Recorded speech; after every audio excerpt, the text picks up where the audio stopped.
నమస్తే MTV Telugu digital media ఎన్నికల ప్రక్రియ 60 రోజుల తర్వాత నిన్నటితో పూర్తయింది. మరి రాజకీయ పార్టీ అభ్యర్థులందరూ కూడా బాగా అలసిపోయి ఉన్నారు. అలసట కూడా నిన్న పోలింగ్ జరిగిన తీరు కొన్ని పార్టీలకి ఆందోళన కలిగించాయి. కొన్ని పార్టీలు ఇంకా టెన్షన్ వాతావరణం, ఏం జరుగుతుంది, రాజకీయ భవిష్యత్తు ఏంటనే దాని మీద రాజకీయ పార్టీ అభ్యర్థులు కొంతమంది లెక్కల మీద లెక్కలు, క్యాలిక్యులేటర్ అరిగిపోయేదాకా లెక్కలేసే పరిస్థితి కనిపిస్తుంది. దెందులూరు నియోజకవర్గం గురించి ప్రజలు ఆసక్తిగా ఎదురు చూస్తున్నారు. మరి దెందులూరు నియోజకవర్గంలో 2,20,000 చిల్లర ఓట్లు నమోదై ఉన్నాయి. మరి పర్సంటేజ్ పరంగా చూస్తే దాదాపుగా 85% పక్క దెందులూరు నియోజకవర్గంలో పోలింగ్ శాతం నమోదైంది. నిన్న పోలింగ్ లో ఎవరు గెలవబోతున్నారు దెందులూరు అనేది పెద్ద చర్చ. వేళ స్టేట్ లో చర్చ జరుగుతుంది. ముఖ్యంగా దెందులూరు నియోజకవర్గం, ఏలూరు నియోజకవర్గం పెద్ద చర్చ నడుస్తుంది. ఎవరిది గెలుపు అనే దాన్ని తాజాగా ఇప్పటి వరకు మనం పలానా పార్టీ గెలుపు అనే దాని ఎలక్షన్ కమిషన్ నిబంధనల ప్రకారం పర్టికులర్ గా పలానా పార్టీ అనడానికి అవకాశాలు మన దగ్గర ఉండవు. కానీ అయితే ఒక అంచనా, ప్రజలు అంటే ఓటర్లు ఓటు వేసిన తీరుని మనం విశ్లేషిస్తాం. 2019లో కూడా చాలా పెద్ద ఎత్తున ఓటర్లు పోలింగ్ కేంద్రాలకు వెళ్లారు. 2019లో కూడా దెందులూరు నియోజకవర్గంలో అప్పుడు టీడీపీ అభ్యర్థి ప్రభాకర్ గారు మంచి స్వింగ్ లో ఉన్నారు. మంచి మాస్ లీడర్ గా ఆ రోజుల్లో పేరు ఉన్నాడు. మరి వైఎస్ఆర్సీపీ అభ్యర్థి కొటారు అబ్బాయి చౌదరి గారు అప్పుడే రాజకీయాల్లోకి అడుగుపెట్టారు. కొటారు కుటుంబానికి దెందులూరు నియోజకవర్గంలో అన్ని ప్రాంతాల్లో ఒక పట్టుంది. కొటారు రామచంద్రరావు గారు అంటే నాడు కాంగ్రెస్ లో ఆ కుటుంబానికి ప్రతి గ్రామంలో మంచి అనుచర గణం ఉంది, బంధుత్వాలు ఉన్నాయి, స్నేహాలు ఉన్నాయి, అనేక రకాల బంధాలు కూడా ఆ ప్రజలతో కొటారు కుటుంబానికి అవన్నీ ఉండడం వల్ల 2019లో జగన్ గారి పాదయాత్ర కొటారు కుటుంబానికి ఉన్న ప్రజలతో గాని అన్ని వర్గాలతో ఉన్న సంబంధాలు 2019లో దెందులూరు నుండి అబ్బాయి చౌదరి గారిని 17,000కు పైగా మెజార్టీతో గెలిపించారు. ఇప్పుడు 2024 ఎన్నికల్లో పర్సంటేజ్ చూస్తే 85%. గతంలో ఇప్పుడు లేదు ఇంత పర్సంటేజ్. కానీ ఇప్పుడు పర్సంటేజ్ ఎక్కువైన తీరు చూస్తే, అదేవిధంగా పోలింగ్ కేంద్రాల వద్ద పెద్ద ఎత్తున మహిళలు బారులు తీరున్నారు. 2019లో కూడా రాత్రి 8 గంటల వరకు పోలింగ్ కేంద్రాల్లో వారు ఓటేయడానికి క్యూలో నిలబడున్నారు. 2024లో కూడా అదే పరిస్థితి.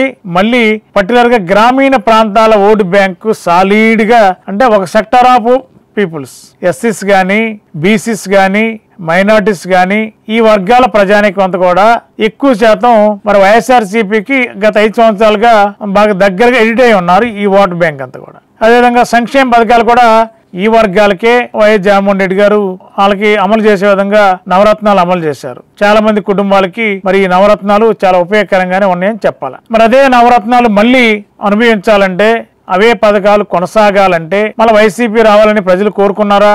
లేకపోతే మహిళలంతా కూడా అలా ఇదే వైఎస్ఆర్సీపీ ప్రభుత్వం వస్తే మనకంతా మంచి జరుగుతుంది. అదేవిధంగా అమ్మ ఒడి పెంచారు.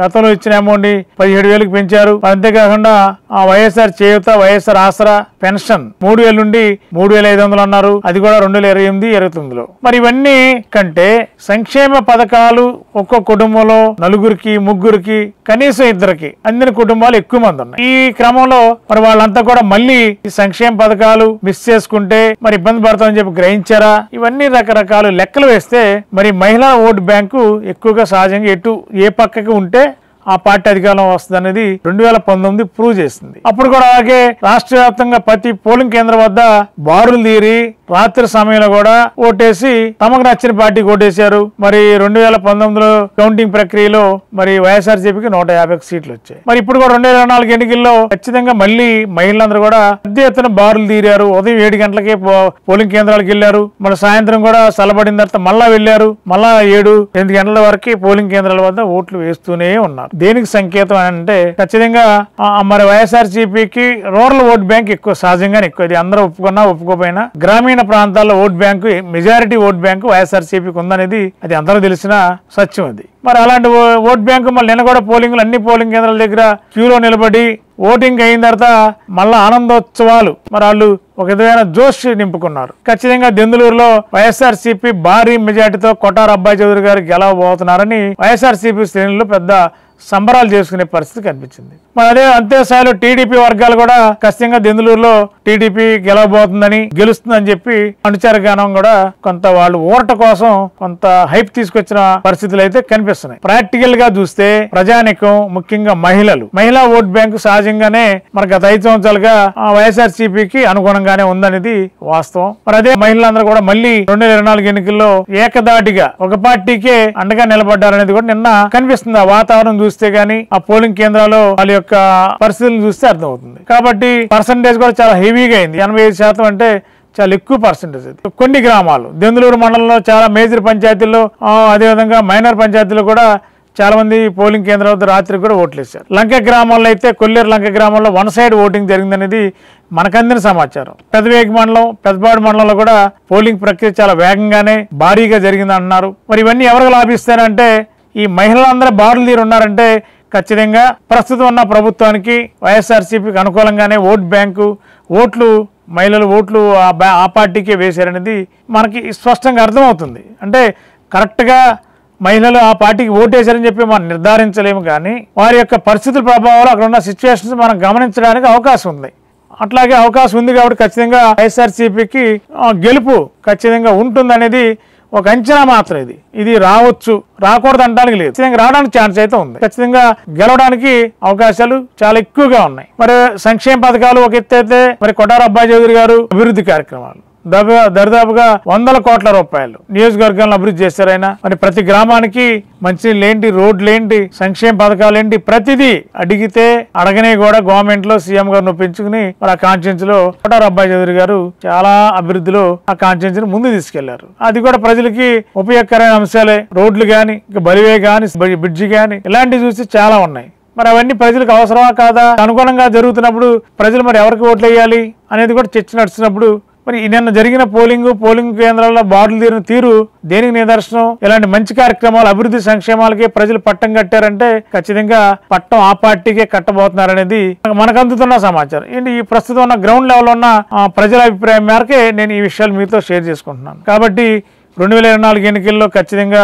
మరి దెందులూరు నియోజకవర్గంలో మరి వైఎస్ఆర్సీపీ జెండా ఎగిరివేయడం ఖాయం అనేది కరెక్ట్ గా నిర్ధారించి నేను చెప్పను, కానీ కౌంటింగ్ రోజే అది క్లియర్ గా వస్తుంది. కాకపోతే ఖచ్చితంగా దెందులూరులో వైఎస్ఆర్సీపీ గెలవడం ఖాయం, అవకాశాలు మెండుగా ఉన్నాయని మాత్రం నేను చెప్పగలను. ఎందుకంటే ప్రజల నాడి, ప్రజాభిప్రాయం, ప్రజల ఓట్లేసిన తీరు ఏ ప్రాంతానికి ఆ ప్రాంతానికి వెళ్లి గమనించినప్పుడు వారు కూడా సంక్షేమాన్ని సంఘీభావాన్ని కూడా సంక్షేమానికి మేము కట్టుబడి ఉన్నాం, మరి మళ్ళీ మాకు సంక్షేమ పథకాలు రావాలంటే మళ్ళీ ఆ ప్రభుత్వం రావాలి అనేది ప్రజలు ఓపెన్ గా చెప్పారు. మరి అలా ఓపెన్ గా చెప్పినప్పుడు ఖచ్చితంగా దెందులూరులో వైఎస్ఆర్సీపీ గెలుస్తుందని చెప్పడానికి సందేహం ఏముంటుంది.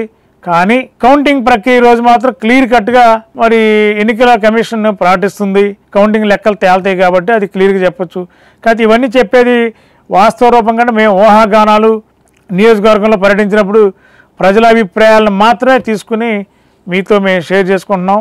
కాబట్టి ఖచ్చితంగా దెందులూరులో 80% మరి అధికార పార్టీకి వైఎస్ఆర్సీపీకి ఖచ్చితంగా అవకాశాలు ఎక్కువగా ఉన్నాయి అనడానికి ఎలాంటి సందేహం లేదు. ప్రజాభిప్రాయం మేరకు మాకున్న సమాచారం ఇది. కాబట్టి మిగిలిన కరెక్ట్ గా ఖచ్చితంగా ఆ పార్టీ గెలుస్తుందని చెప్పాలంటే జూన్ 4 వరకు ఆగాల్సిందే. ఏదేమైనా ప్రజలు అభివృద్ధికి సంక్షేమానికి పట్టం కట్టారనేది మనకు అందుతున్న సమాచారం, మనం గమనించిన వాస్తవ రూపం ఇది. ఖచ్చితంగా దెందులూరులో రెండోసారి మళ్ళా వైఎస్ఆర్సీపీ జెండా ఎగరబోతుందని మరి వైఎస్ఆర్సీపీ శ్రేణులు అనడం ఒక వేరు, కానీ గ్రాస్ లెవెల్లో ఓట్లు వేసిన ప్రజలు చెప్పడం వేరు. ప్రజలు చెప్పింది అంతిమ నిర్ణయం అవుతుంది కాబట్టి ఆ అవకాశాలే మెరుగుపడుతున్నాయి. ఖచ్చితంగా అదే జరుగుతుందని చెప్పి ఓటు వేసిన ఓటర్లు బయట చర్చించుకున్న తీరే దానికి ఇంకా కొంత సపోర్ట్ గా నిలబడే అవకాశం కనిపిస్తుంది.